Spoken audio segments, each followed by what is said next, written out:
Question में क्या था, ध्यान से पढ़ो, कुछ था नहीं, इतना टाइम तुम लोग पता नहीं क्यों लगा रहे हो इसमें।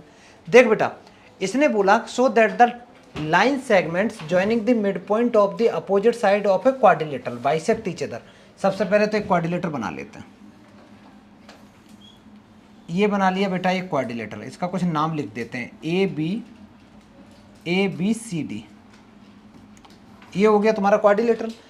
कहता है prove that line segment joining the mid point of the opposite side. मान ले बेटा ए बी का मिड पॉइंट ये है, डी सी का मिड पॉइंट ये है, ए डी का मिड पॉइंट ये है और बी सी का मिड पॉइंट ये है। इसका कुछ नाम लिख दो बच्चा, P Q R S, P Q R S. ये मिड पॉइंट हो गए, सारे मिड पॉइंट ज्वाइन करा दो आपस में।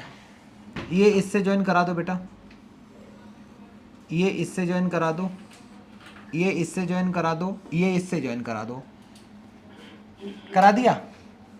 इसके अलावा एक काम और कर सकते हैं, इसको भी ज्वाइन करा दो बेटा, डी से लेके बी को भी ज्वाइन करा दो, डी से लेके बी को भी ज्वाइन करा दो। क्वेश्चन में ये कहता है, क्वेश्चन पहले समझो, एक कहता है बेटा ए बी सी डी एक क्वाड्रिलेटरल है, उसके मिड पॉइंट को, उसके मिड पॉइंट से जो भी डायगोनल बनेंगे, कैसे, ये साइड ए बी का मिड पॉइंट और सी डी का मिड पॉइंट है, इसके जो डायगोनल इसका जो पॉइंट ज्वाइन कराओगे यही तो होगा कुछ। ऐसे ही बेटा इसका मिड पॉइंट इसका आपस में ज्वाइन करा दो तो ये हो गया तुम्हारा कुछ जो भी है। ये जरूरी नहीं एक पॉइंट में इंटरसेक्ट कर रहा हूँ, पता नहीं वो कैसे बन रहा है डायग्राम, मेरा सही नहीं बन रहा है, ठीक है बेटा, ये देख लेना, वो थोड़ा सा गड़बड़ आ रहा है, मैं पहले ये बना देता हूँ फिर सही बनेगा शायद। चलो लो, मैंने ऐसे ही कर दिया, ठीक है, कोई फर्क नहीं पड़ता। अब बेटा वो ये कहता है कि जो पी आर है, पी आर और एस क्यू है, ये आपस में बाइसेक्ट कर रहे हैं एक दूसरे को। तो अगर मेरे को ये दिखाना है कि ये डायगोनल आपस में बाइसेक्ट कर रहे हैं तो मेरे को पी क्यू आर एस को एक पैरेललोग्राम दिखाना पड़ेगा, क्योंकि पैरेललोग्राम के जो डायगोनल होते हैं वो आपस में बेटा बाइसेक्ट करते हैं। तो मेरा टारगेट क्या है, क्वेश्चन में समझ में आया? फिर से समझो, एक क्वाड्रिलेटरल गिवन था, उसके मिड पॉइंट सारे ज्वाइन कर दिए। मिड पॉइंट ज्वाइन करने के बाद में ये जैसे ए बी साइड का मिड पॉइंट ये है और डी सी साइड का ये है, ये जो डायगोनल बना रहा है, जो भी लाइन बना रहा है, और ऐसे ये जो लाइन बना रही है, ये कहते हैं कि आपस में जहाँ कट करेंगे ये एक दूसरे को बाइसेक्ट ईच अदर करेंगे, मतलब इक्वल पार्ट्स में डिवाइड करेंगे। अगर मेरे को ये दिखाना है तो प्रूव करना होगा कि पी क्यू आर एस एक पैरेललोग्राम है। अगर बेटा मैंने प्रूव कर दिया कि पी क्यू आर एस एक पैरेललोग्राम है, तो पैरेललोग्राम के डायगोनल क्या करते हैं, आपस में बाइसेक्ट ईच अदर करते हैं। तो अब समझना, जैसे ही कभी भी दिमाग में एक चीज समझ में आए कि अच्छा मिड पॉइंट गिवन है, तो कौन सी थ्योरम के बारे में सोचोगे बेटा? Mid point theorem. तो सबसे पहले तो हम लिख देंगे, क्या लिख देंगे, जॉइन, या लिख दो let P Q R S are the mid point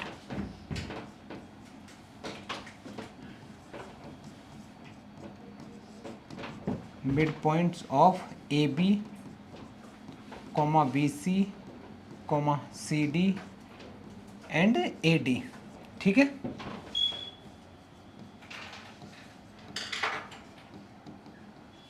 एक चीज तो ये हो गई कि ये मिड पॉइंट हो गए। उसके बाद लिख दो जॉइन डी बी,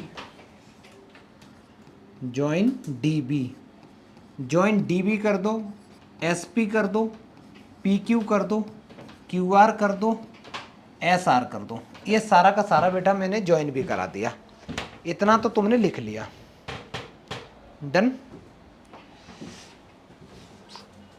अब अगर बच्चा हम ट्रायंगल लें A B D, triangle A B D, अगर बेटा ट्रायंगल हम ए बी डी लें, ध्यान से देखना, ए बी डी ट्रायंगल को देखो, बाकी की जो भी चीजें उनको थोड़ी देर के लिए भूल जा बेटा। ए बी डी ट्रायंगल में ए बी वाली साइड का पॉइंट मिड पॉइंट पी है और ए डी वाली साइड का मिड पॉइंट एस है। तो जो लाइन ये है, ये लाइन इस लाइन के पैरेलल होगी कि नहीं होगी? कौन सी थ्योरम लग गई? By using mid point theorem. तो मैं लिख सकता हूं यहां से जो एस पी है, S P is parallel to, S P is parallel to D B. ये डी बी के बच्चा पैरेलल है एंड जो एस पी होगा वो किसके इक्वल होगा छोटू? वेरी गुड, 1/2 dB होगा। ये इक्वेशन नंबर तुम्हारी बना गई। कौन सा फॉर्मूला लगाया या कौन सी थ्योरम लगाई? मिड पॉइंट थ्योरम लगा दी, मिड पॉइंट थ्योरम लगा दी।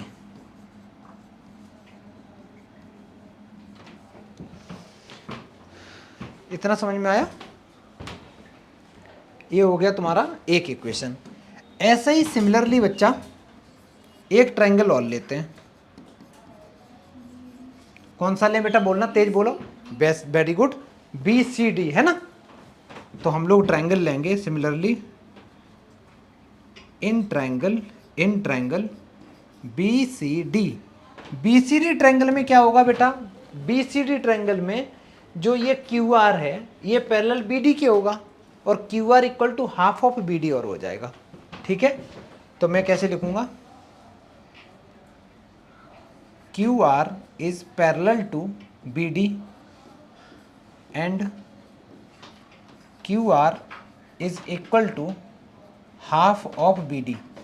हाफ ऑफ BD लिखो या DB लिखो, बात एक ही है बेटा, मैं DB लिख दे रहा हूँ। ये इक्वेशन तुम्हारी सेकंड आ गई। इसमें भी मैंने मिड पॉइंट थ्योरम ही लगाई है।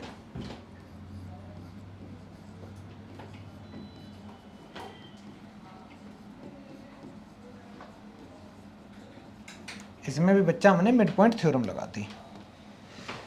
अब देखो इक्वेशन नंबर 1 और इक्वेशन नंबर 2, इक्वेशन 1 और 2 की RHS देखना, एग्जैक्ट सेम है ना।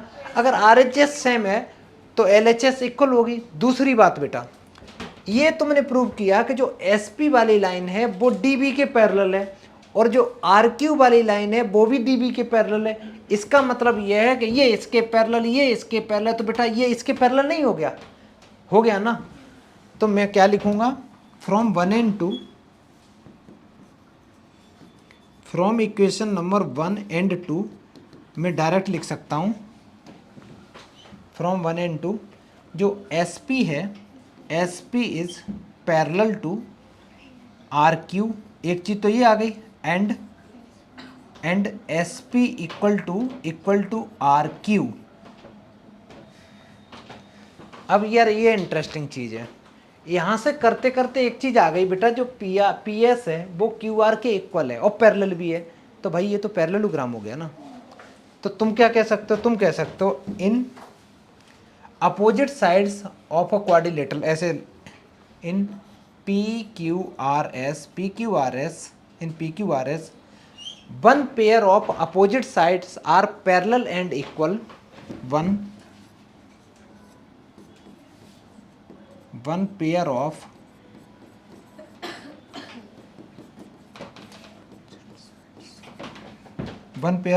opposite sides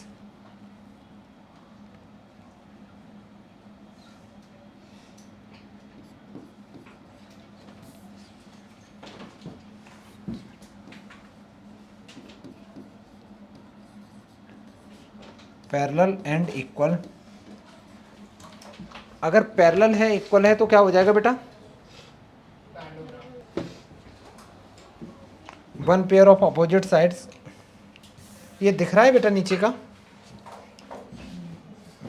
देखो लॉजिक समझो, जो PS है और QR के इक्वल हो गया तो तुम लिख सकते हो one pair of opposite side is equal and parallel. बात एक ही है बेटा, इज इक्वल एंड पैरेलल है। therefore PQRS is a parallelogram. Logic समझ में आया?